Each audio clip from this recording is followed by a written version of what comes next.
All right, I'm Jonathan, and joining me today is Ashley Kehr, and we're here to help you be a better landlord. Ashley, thank you so much for joining me. Many people may know you as the co-host of the Real Estate Rookie Podcast on BiggerPockets. How many episodes have you guys done? We are a little over 400 episodes. 400? Yeah. That's awesome. Yeah. So soon to be 500. That's amazing. Yeah, we started in 2020. Good time to start. A lot of investors got started then. Yeah. Do you have a favorite episode? You know what? I really don't. I don't think that I do, especially off the top of my head. Like most recently, we interviewed a guy, Chris Young, and we actually got to record him in person. And so Nice. Those are kind of my favorites because I just feel like the energy is so much better and you get to actually meet the person in real life. So I really enjoyed that episode with him, and he had a great story too. That's awesome. I'll have to check that one out. Do you get recognized out in the world as the host? Very, very randomly, I would say. One time in an airport, I was with my kids and someone came over and said, "Oh, I love your podcast." But more locally, I would say, than usually out and about. Yeah, that's awesome. So how did you get started in real estate investing yourself? Yeah, I actually was an accountant. I was going to be a CPA, graduated college, and lasted 3 months, maybe 4 months at an accounting firm. And I was like, I don't like this at all. I can't sit at my desk every day. So I ended up quitting. And then I started working part-time as a property manager. So I did that. It was work from home, flexible hours, but I worked just for one investor. And so I really got to know his portfolio. I got to know the ins and outs of being a property manager and what it meant to actually own real estate. And that's kind of where I decided I wanted to be able to do this too. I've also seen you list yourself as a farmer. Yeah, actually we have a dairy farm, so just dairy cows, but yeah. And then we have 3 That's baby awesome. goats too. That's so cool. How'd you get into farming? Actually, it's my husband. We're separated now, but we still have the farm together. And so the boys spend some time getting raised there. And then I bought a compound, and that's where we have the goats, on the compound. But yeah, we started our real estate investing journey with the farm. And we had an old farmhouse on it that was our first rental. We ended up renting that out and built our house. And then from there, I started acquiring rentals, and he did all the farming, stuff like that. But we used the cash flow from the rentals to actually pay off all the farm equipment. That was like the big thing. I wanted to be Dave Ramsey debt-free. So instead of paying off all our debt, then investing, I had invested in the rentals and then was using that to pay down the farm equipment. We paid off our cars. I had student loans. We paid that off. So I kind of did a little different than Dave Ramsey recommends, but I got a lot of experience in investing, and that cash flow every month helped to actually do those snowball payments and pay down that debt. That's amazing. And there's a lot of good tax benefits, right, from agriculture tax? Yeah, so like you don't have to pay your taxes, like make estimated taxes like a lot of entrepreneurs. You can wait and pay at tax time. So, instead of giving the government an interest-free loan, you get to keep your money until the end of the year and it's time to pay. So that was definitely a huge benefit. And yeah, there's different agricultural programs out there, and also the property taxes, getting a discount on property taxes, things like that. Yeah. Wow. That's so cool. Yeah, I've got a friend who just bought a lot of land east of Denver, and she's gradually just turning it into a farm. Mm-hmm. And it's fascinating to watch. Yeah, that's really cool. Cool. So am I right that you're in Buffalo? Yep. Yeah, so the south towns of Buffalo, really rural. We get a lot of snow here, so that can complicate real estate investing for some. If you're not familiar with kind of the areas that get snow, you may think handling the snow removal is a big deal. Yep. But right now, we're dealing with a lot of ice damming on the roofs. So if heat is escaping and the building isn't properly insulated, you're getting the ice buildup, Well, then you're getting water that's seeping underneath the ice, and then it has nowhere to go. It's getting trapped when the snow melts a little bit, and then it's starting to leak into roofs. So dripping into things. Luckily, this hasn't happened to any of my properties yet, knock on wood, but for other investors, I know are dealing with a lot of things like that right now, just with how the weather has been. Oof, that sounds rough. Yeah. Gee, what do you do? Is it just a new roof? I mean, you have to rip it all off? No, because it's or... not the roof. That's the problem. It's how it's insulated and how there's, heat getting trapped in there, and then it's melting the bottom of the ice, but then there's still ice on the top where it's cold outside. So then the water has nowhere to go but to seep in. So like having your roof properly ventilated and well insulated is really what needs to be done. And sometimes that's not as easy as it is to say to actually do that to your property. Yeah, no kidding. And it's the kind of thing where you don't know you have a bad situation until it's really bad. Yeah. So how many of your rentals are actually around you in Buffalo? All of them. So the farthest is about 45 minutes. So 45 minutes north of me into the city. And then I have some that are like 45 minutes south of me. And then one short-term rental that's an hour or so away. But the rest are all conveniently close. I've done a couple flips in Seattle, Washington, where I've partnered with somebody. But all my long-term rentals and any other deals I've done have all been right in Buffalo. Nice. And is that because you want to be able to actually physically go to them on a regular basis? I can't even tell you when I've actually gone to any, but starting out, yes, like that was definitely like a comfort thing. And when I worked as a property manager for the other investor, I was managing a 40-unit apartment complex, and my first duplex was right in that same neighborhood because I knew what I could rent it for. I knew how to manage it, and I was very comfortable with that area. So then I kind of spread out more from that and got wider, I guess, in my span of investing. But I've had like a couple experiences lately with evictions and it's been amazing what tenants can actually get away with. So I've decided that going into 2025, I'm no longer going to be buying long-term rentals in New York State, and I'm going to go either to Pennsylvania or Ohio. So still got to do my market analysis, but the tenant landlord laws are very much in favor of tenants in New York, and it's just becoming something that I just don't want to deal with anymore. So I'm going to move on, but I'll still get short-term rentals here, and I would still do flips. Buffalo was named for the last 2 years by Zillow the hottest market, which is surprising to most that live here, but really it's still like pretty affordable. And I did a flip this summer and it had a great return on it. So I'll keep flipping in this market. Wow. So was there a change in rental laws recently in New York, or was it just that you ended up? The biggest change recently was all the way back in June of 2019. So there hasn't been anything really recent. During COVID, things changed with, having the, no evictions, the moratorium on that. And then what has happened is there's coming out with all of this county aid if you can't pay. So like the county will pay on your behalf. And they did that for a while. And I had a couple tenants that relied on that. And then we actually had to go and evict them when the county cut them off from the program, basically.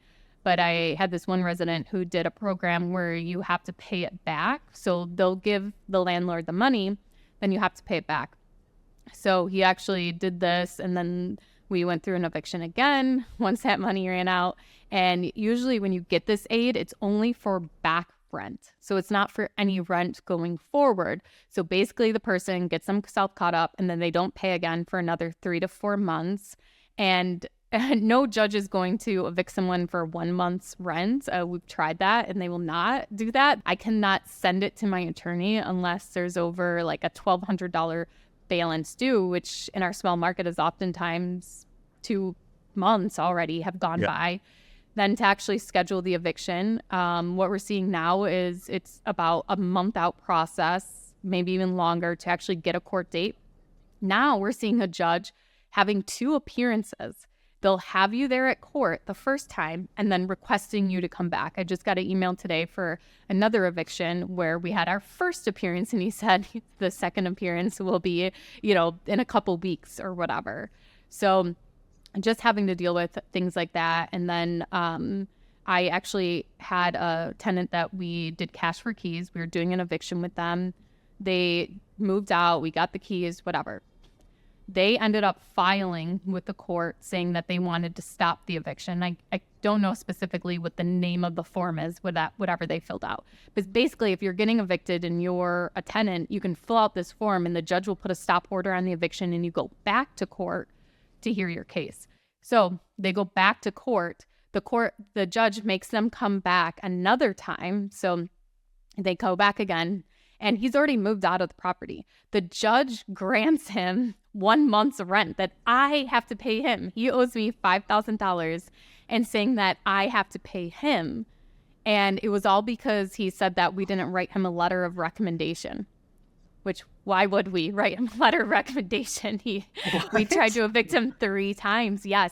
So my attorney lost it. He was like, I told my boss, I'm not doing evictions anymore. Like, if this is how it's going to be, like, sell your property in the city right now. Like, there was a new judge that came in.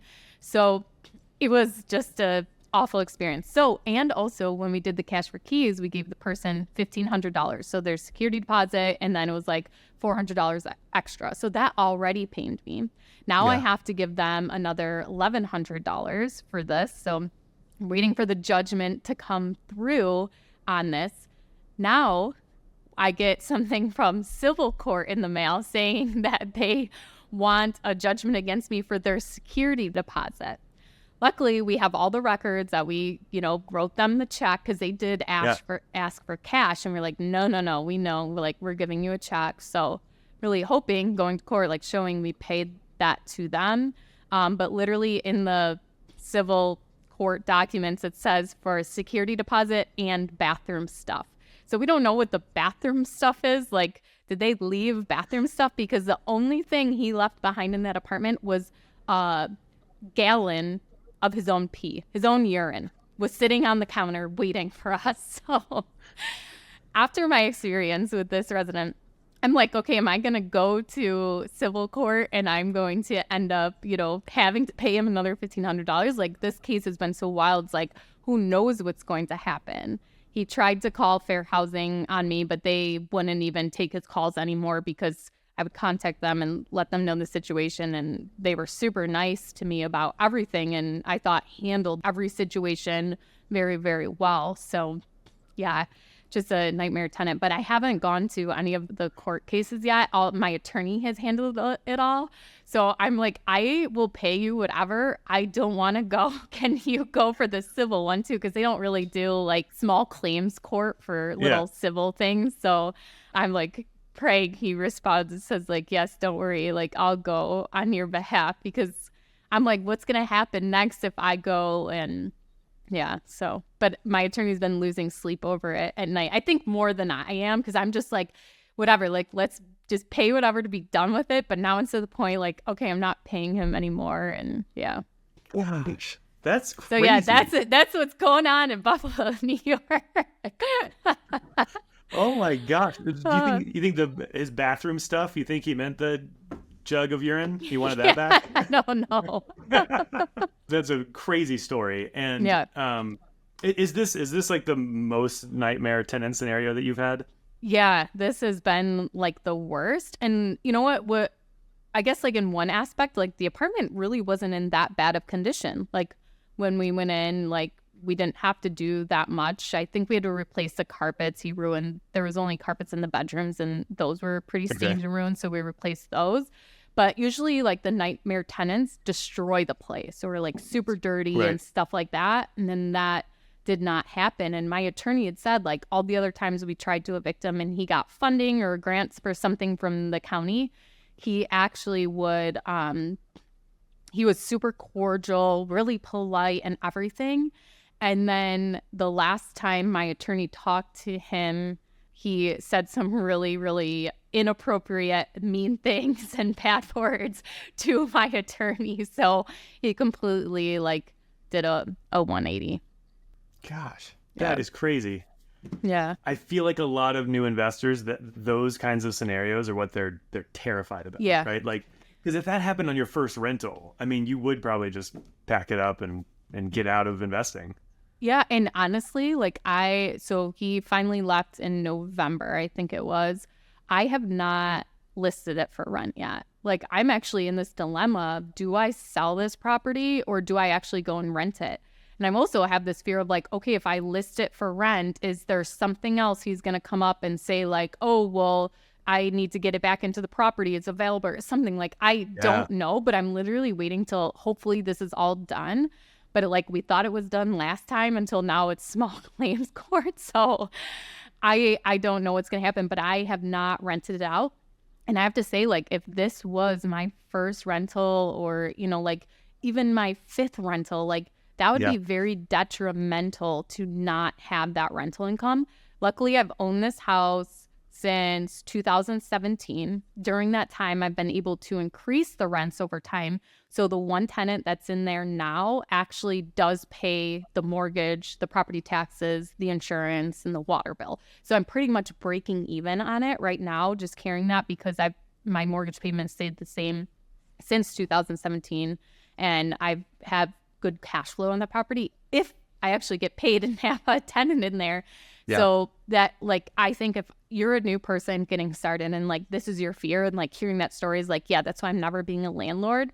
Having reserves in place. So say you have $50,000 to invest, only take some of that to use as your down payment and keep the rest knowing that this money is to be spent either on capital improvements, evictions, attorneys, things like this that may come up. And trust me, it will help you sleep a lot better at night, knowing that if worst case scenario happens, you know how to handle it and you have the funds and the money, because money can fix a lot of problems. And like, for me, this whole situation has been like, okay, I'm going to be spending money, but that money is worth me not dealing with the frustration, relieving some stress and just getting it over and done with and moving on. Absolutely. Yeah.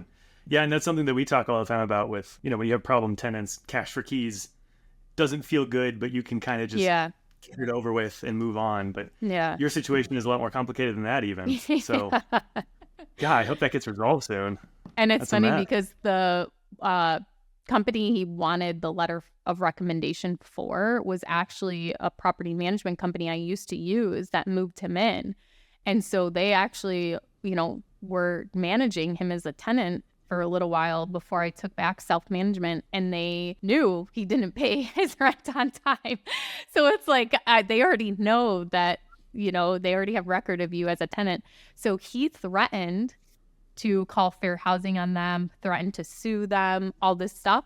They gave him an apartment and he moved in. So whoever that poor landlord is that now has him and their tenant, like, we'll see what happens. Gee, that's awful. Crazy story. But it's like how this person had an attorney a couple times, but recently for none of this stuff has had an attorney. They've been doing it all themselves. So like pretty intelligent, like smart, like, I mean, got to give it to him for keep trying. He keeps getting what he wants. Seems made $2,500 off of me just in the last 2 months and didn't have to pay $5,000 in back rent. So, and this is what I like joke with my friends who live in like Portland or, California where there's squatter rights and stuff. I'm always say like, if I go bankrupt and, I have nothing, I'm moving to your market and I'm going to break into one of the beautiful houses you just flipped in and say that I live there and I'm going to take full advantage of squatter rights. So now people could do something as far as the long-term rental in Buffalo. Yeah. See, and that is crazy. We've done a lot of content recently about squatters' rights because it is, I mean, it's horrifying as a homeowner just to think of somebody just coming in and saying it's mine now. And there are some stories, not a ton, but there are some stories of that actually happening, right? Like there was one we covered it was a woman in California and she was renting out her house. The renters just decided to squat there after their lease was over and then just took it over. They were even subletting it. And it took her like 2 years to get her house back. And by then, like the pool was ruined, the house was a mess. And normally what we say is like screen your tenants thoroughly, right? Hopefully those things would come up. But do you feel like in your situation that would have even, is there anything you could have done differently, do you think, with screening? Well, I had the property management company, so I didn't see any of this person screening at all. Got it. But we did just do this question. We do a rookie reply where people could submit questions. And one of the questions was about, they had these tenants for 2 months. They had very high W-2 income. They, great credit, passed everything, background check was great. They moved in, but they're super picky about everything. Like there was bees swarming outside and they called and said the bees are trying to get in the house or something like that. And so the landlord said, okay, I'm going to contact the exterminator, whatever. The tenants respond and say, we have somebody that can come sooner. We're going to have them come. And the landlord's like, no, we're going to use the person that I use, whatever.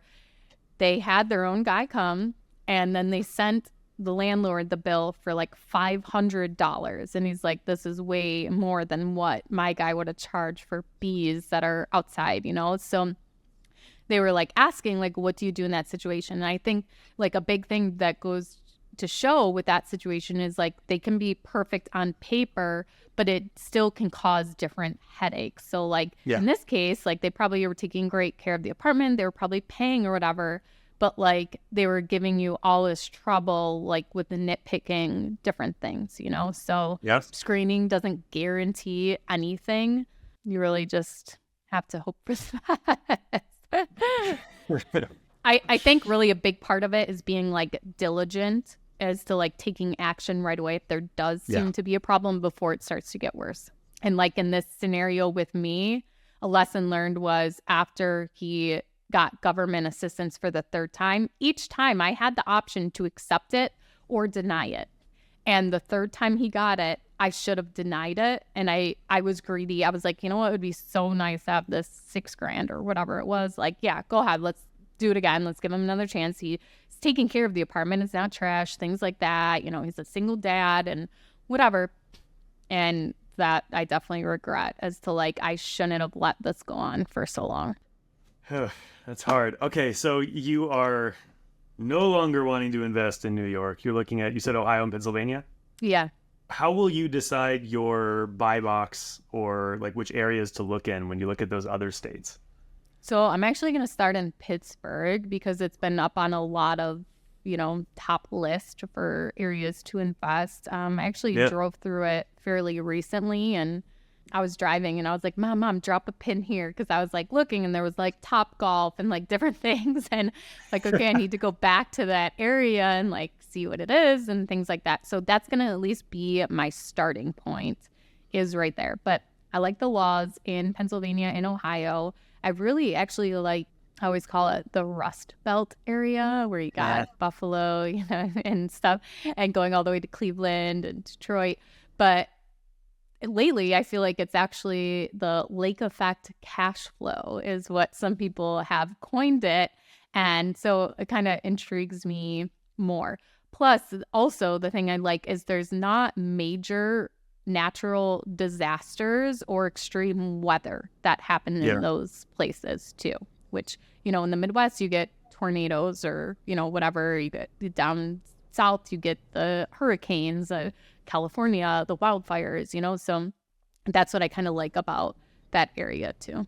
Absolutely.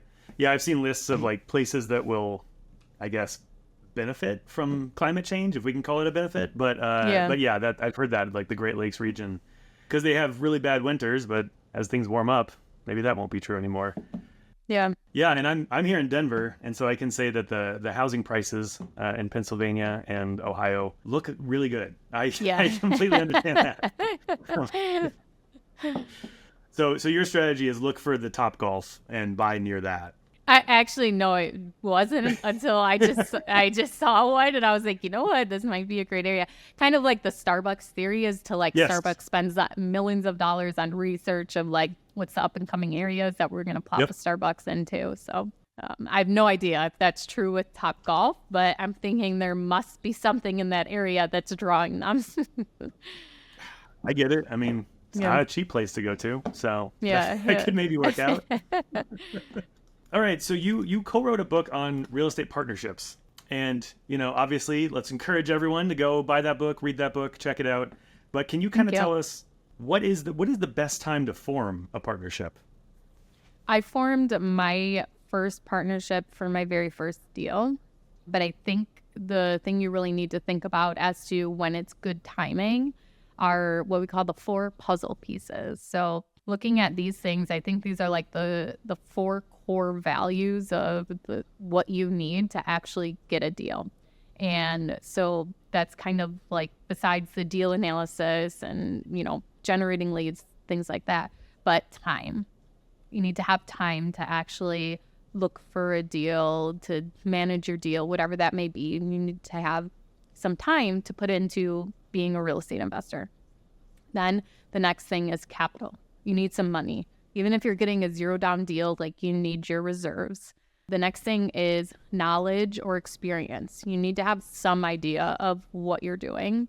And then the last thing is you need to have some courage.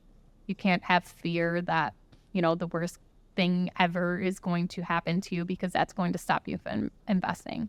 So for my first deal, I had the time and I had the knowledge, since I was already working as a property manager. I knew exactly what to do for that.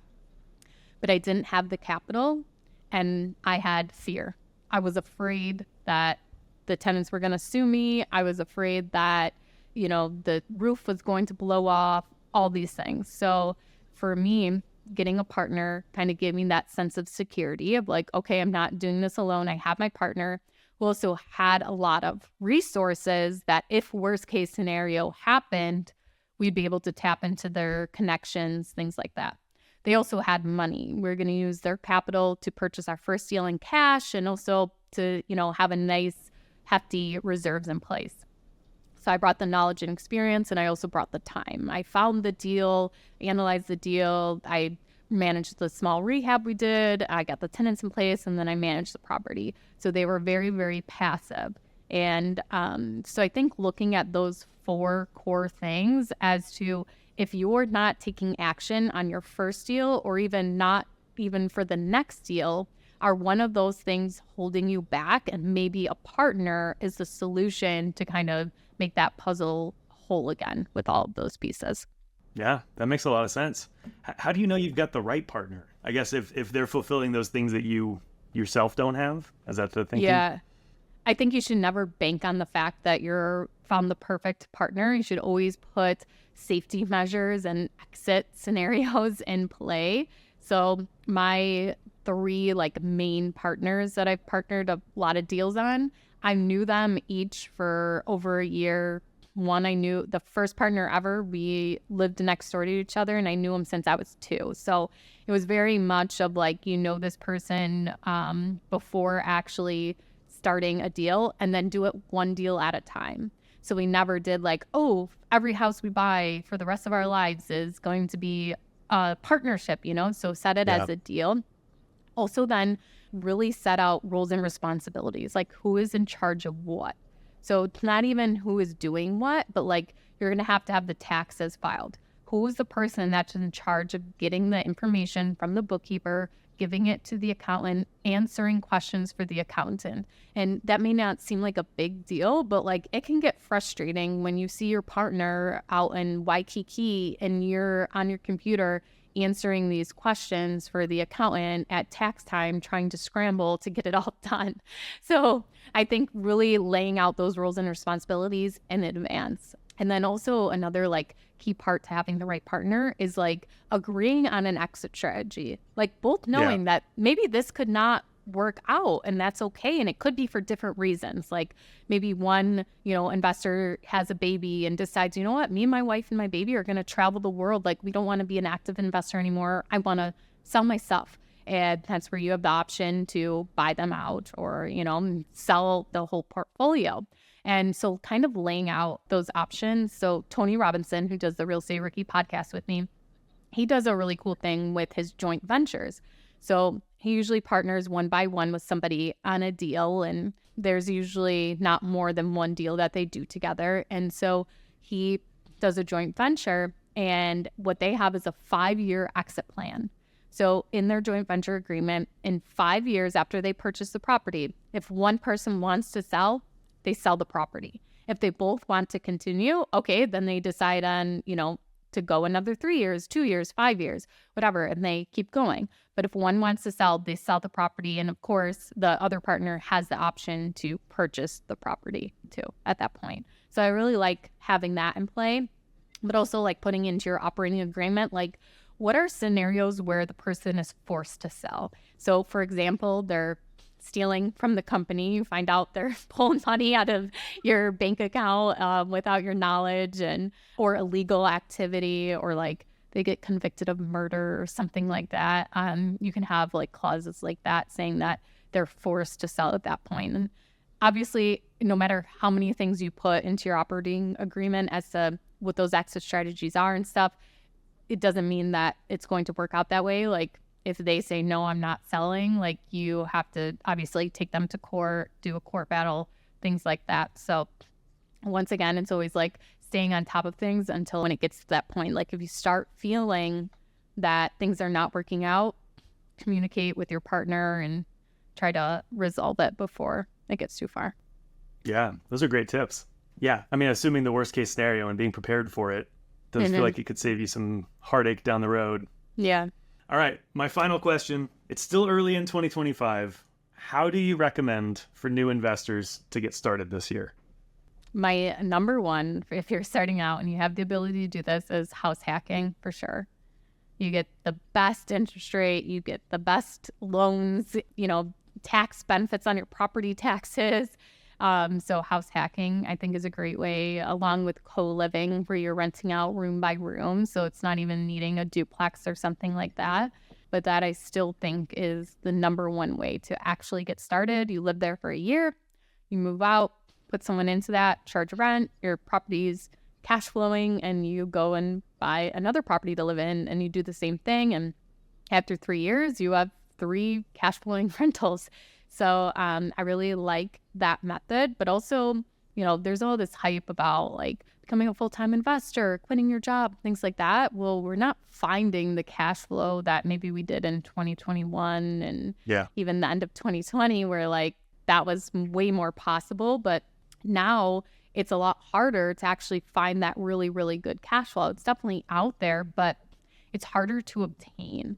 So I think saving more money and putting larger down payments down so that you are cash flowing a little bit. And even though this is not like that you have a better investment because you're putting more money down than somebody else per se, your cash on cash return is not as good, but at least gives you that buffer that if some expense does come up, you do have that little bit of cash flow for the property. Or you have a high enough W-2 income and enough discretionary income where you could cover a vacancy for a month or if something comes up. And I think the real game plan should be that you don't need to make money off that property this year, that you have set your own personal financial foundation and you will know that in several years, 5 years, that this property is going to appreciate in value. So looking for properties that appreciate, but also you're going to have debt that is at a fixed rate. So your monthly payment stays the same, but you're going to look for areas that will have rent growth because there's more people moving into that area. There's up and coming things. And with rent growth, you can increase the rent, even though your biggest expense, your mortgage payment and insurance and property taxes will stay somewhat the same. Obviously, your insurance and property taxes will probably go up a little bit over that time, but you're able to increase that cash flow. And, at year 5, it's like, wow, like this is actually making pretty good money. I also have all this equity in the property from paying down the mortgage and appreciation. So I think looking more for long-term goals in investing in real estate, if you're in a position to do that and you're not like, I need something right now to quit my W-2 job, you're going to have a better chance at success if you're able to look at that long-term play. That's great advice. Awesome. Well, thank you so much for joining me, Ashley. If anyone wants to learn more about you, where should they go? Yeah, so you can find me on my YouTube channel at Real Estate Rookie. And then I'm also on Instagram at Wealth from Rentals. And we also just started a real estate rookie Instagram and has like 200 followers. So I'd love you guys to follow that. But we're going to be posting tons of real estate content on there too. Awesome. All right. Okay. Well, if you out there have any other thoughts about remote landlording or, how to set up your systems, please leave them down below.